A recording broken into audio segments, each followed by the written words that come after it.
बिस्मिल्लाहिर्रहमानिर्रहीम। अस्सलाम वालेकुम क्लास 9th। आज हम पढ़ने जा रहे हैं कि कोरियन को हम प्रिवेंट किस तरह से करेंगे। लास्ट टाइम हमने रस्टिंग ऑफ आयरन की केमिस्ट्री देखी थी डिटेल में। आज हम देखेंगे कि अगर रस्ट लग गया है आयरन को या अगर लग रहा है तो उसको हम प्रिवेंट किस तरह से करेंगे। और इसके बाद मेटालिक कोटिंग में हमारे पास फिजिकल मेथड्स आएंगे, उनको डिस्कस करेंगे। मेथड्स देख लेते हैं जी कौन कौन से हैं for the prevention of Korean.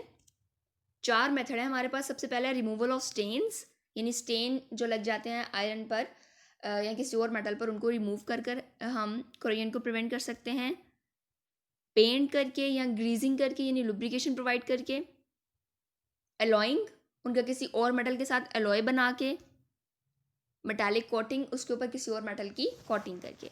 अब ये जो मेटालिक कोटिंग है इसके 2 मेथड्स है, एक फिजिकल मेथड है और दूसरे इलेक्ट्रोलिटिक मेथड, जिनको हम इलेक्ट्रोप्लेटिंग कहते हैं। फिजिकल मेथड्स हम आज डिस्कस करेंगे, जिसमें गैल्वेनाइजिंग आ जाएगी और टिन कोटिंग आ जाएगी। जबकि जो हमारे पास इलेक्ट्रोलिटिक मेथड्स हैं वो हमारा नेक्स्ट लेक्चर होगा। हमारे पास जो पहला मेथड है that is removal of stains, कि अगर हमारी आयरन रोड पर या आयरन शीट पर कोई स्टेन्स लग गए हैं, जिस तरह से आपको यहाँ पर पिक्चर में भी आयरन के ऊपर स्टेन्स लगे हुए नजर आ रहे हैं, तो ये स्टेन्स जो है हमने पढ़ा था एनोडिक साइड प्रोवाइड करते हैं। एनोडिक साइड प्रोवाइड करने की वजह से वहाँ पर लॉस ऑफ इलेक्ट्रॉन होता है, जो कि कैथोड पर जाकर, कैथोड रीजन पर जाकर गेन हो जाते हैं, और इसी तरह से जो आइंस बनते हैं आयरन के वो कन्वर्ट हो जाते हैं into rust, that is Fe2O3NH2O।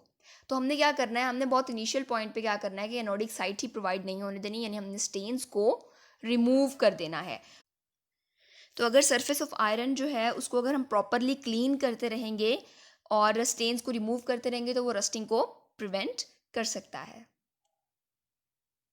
Next हमारे पास सेकंड मेथड है पेंट्स एंड ग्रीजिंग, यानी या तो पेंट करके अपनी मेटल पर या फिर उसको लुब्रिकेट करके उसके ऊपर कोई ऑयल अप्लाई करके। ठीक है, तो इन दोनों मेथड से भी हम प्रिवेंट कर सकते हैं इसको, रस्टिंग को।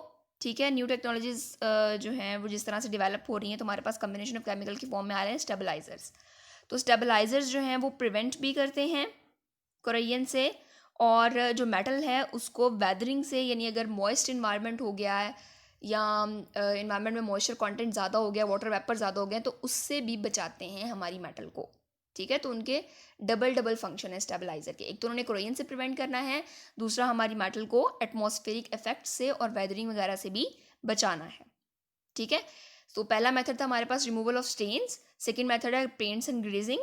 ठीक है, जिसमें हम पेंट करके या ग्रीजिंग करके भी अपनी मेटल को जो है वो प्रिवेंट कर सकते हैं from air, from the exposure of air और from the exposure of water molecules. Ultimately जब एयर से या वाटर मॉलिक्यूल्स एक्सपोज नहीं होने देंगे अपनी मेटल को तो रस्ट भी नहीं लगेगा।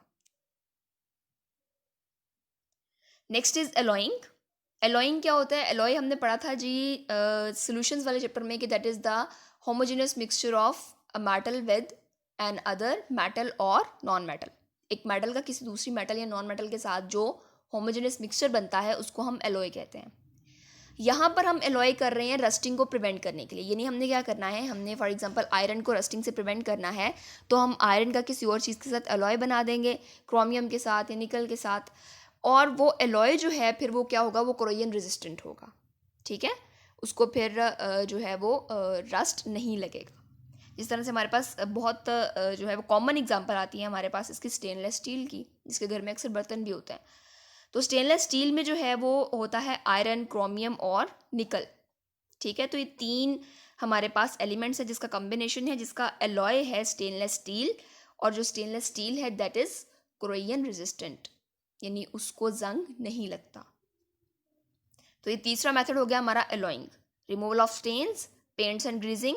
Third is alloying and fourth is metallic coating, यानी हम क्या करेंगे, हम अपनी आयरन के ऊपर या अपनी जो मेटल है जिसको हमने प्रिवेंट करना है रस्टिंग से, उसके ऊपर हम कोई ना कोई कोट चढ़ा देंगे, कोई होल चढ़ा देंगे जो कि उसको रस्टिंग से प्रिवेंट करेगा। जिस तरह से हम जिंक का कोटिंग कर सकते हैं, टिन की कर सकते हैं, क्रोमियम की कर सकते हैं। ठीक है, तो ये सारी जो है वो इसकी मेजर एग्जांपल हमारे पास आ जाती है टिन पैक जो हमारे पास हैं फूड इंडस्ट्री के प्रोडक्ट्स। ठीक है, तो टिन पैक जिस तरह से बेवरेजेस भी होते हैं, ठीक है, तो वो एक्चुअली टिन का नहीं होता, उसमें टिन की कोटिंग हुई होती है। ठीक है, that is a major example of metallic coating. अच्छा, एक और इंपॉर्टेंट चीज़ मैं आपको बताने यहाँ पर भूल गई कि अगर आपको MCQ आ जाए the best method for prevention, तो बेस्ट मेथड आपने लिखना है दैट इज़ मेटालिक कोटिंग, ठीक है। तो मेटालिक कोटिंग जो है, इसमें आप बाकी मेथड्स भी इंपॉर्टेंट हैं, लेकिन जो बेस्ट मेथड है वो यही है कि हम अपनी मेटल को कोट कर दें। अब मेटालिक कोटिंग की दो तरीके हैं, एक तो फिजिकल कोटिंग है, दूसरी इलेक्ट्रोलाइटिक कोटिंग है। इलेक्ट्रोलाइटिक हमारा नेक्स्ट लेक्चर है। फिजिकल में फर्दर आज हम दो पढ़ेंगे, गैल्वेनाइजेशन है, दूसरी टिन कोटिंग है, ठीक है। तो जो गैल्वेनाइजेशन है इसका दूसरा नाम है जिंक कोटिंग, ठीक है। अगर जिंक को हम कोट कर रहे हैं अपनी मेटल पे तो वो गैल्वेनाइजिंग है। इसका प्रोसेस क्या है? प्रोसेस ये है कि हमने एक क्लीन आयरन शीट लेनी है, उसको डिप कर देना है हमने जिंक क्लोराइड के बाद में, और उसको हीट कर लेना है जिंक क्लोराइड में के बाद में, मतलब पहले उसको क्लीन करेंगे ना। क्लीन हम डिफरेंट एसिड्स को यूज़ करके भी कर सकते हैं। क्लीन करने के बाद हमने उसको क्या करना है कि डिप कर देना है जिंक क्लोराइड के बाद में, जिंक क्लोराइड सोल्यूशन में। डिप करने के बाद उसको हीट करना है, हीट करने के बाद उसको वहाँ से रिमूव करने के बाद हमने उसको रोलर्स में से पास करवाना है। रोलर्स में जो है वो क्या होगा जी, हमारे पास मोल्टन जिंक मेटल बाथ, ठीक है।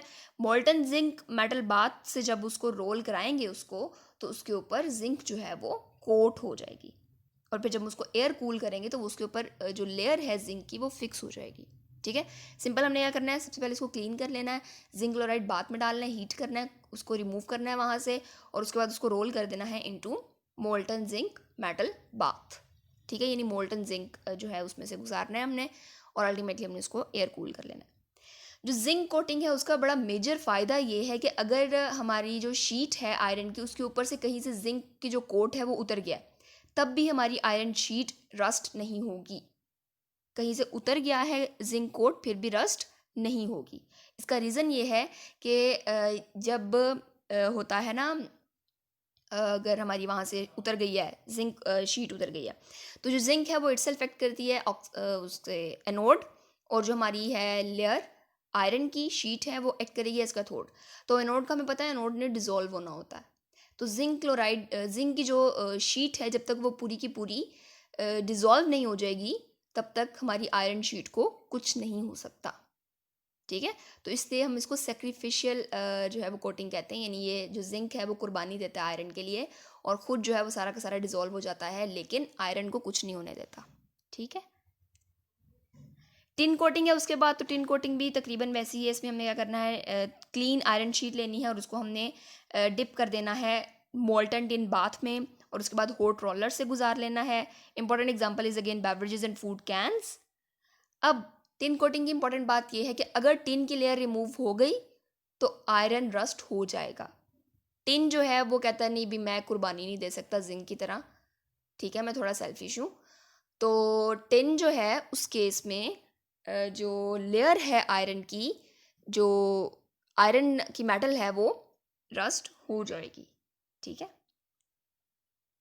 जिस तरह से आप यहाँ पर देखो, मैंने यहाँ पर बताया हुआ सेक्रीफाइशियल कोटिंग एंड नोबल कोटिंग, ठीक है। तो सेक्रीफाइशियल में क्या होगा कि जो जिंक है वो रिमूव हो भी गई है, जो पर्पल कलर में आपको लेयर नज़र आ रही है वो रिमूव हो भी गई है, फिर भी आयरन को कुछ नहीं हुआ। लेकिन नोबल कोटिंग में जब टिन की लेयर रिमूव हुई है, ग्रे कलर में रिमूव हुई है, तो उसके बाद क्या हुआ है कि आयरन की रस्टिंग शुरू हो गई है। इसका रीज़न ये है कि जब आपके पास जिंक कोटिंग होगी तो जिंक का जब कोट रिमूव होगा तो जिंक एक्ट करेगा एज एनोड, आयरन एक्ट करेगा एज कैथोड।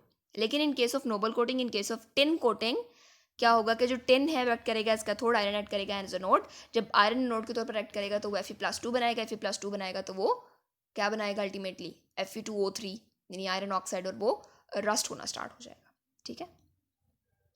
ये था हमारा आज का लेक्चर जिसमें आपने पढ़ना है जी prevention of corrosion and physical methods.